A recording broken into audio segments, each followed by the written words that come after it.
Hi, Kelly Eckhold here to update you on the key events of the week.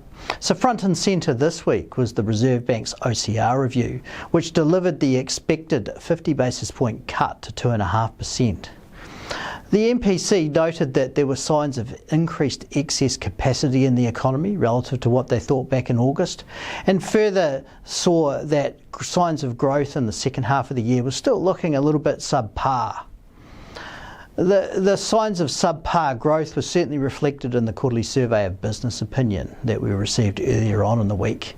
Firms' perceptions of their trading activity in the last few months did improve relative to what they saw a few months ago, but they're still a bit low relative to what we should see if the economy was really firing right now. So what this meant for the MPC is the dovish MPC members who wanted a bigger 50 basis point cut back in August were able to convince all of their colleagues to go for the 50 basis point cut this time. And indeed, if anything, the MPC came across as a little bit more dovish than even our expectations, because they indicated that there might be more than one OCR cut coming if things didn't really pick up.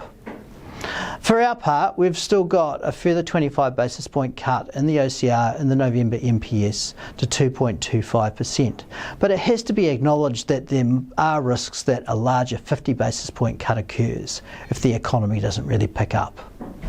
The last thing I'll say is that the currency remains fairly weak this week. I noted this last week as well, and it's likely to continue to be weak while our interest rates remain relatively low and our growth pulse relatively weak. I'll be back to update you again next week.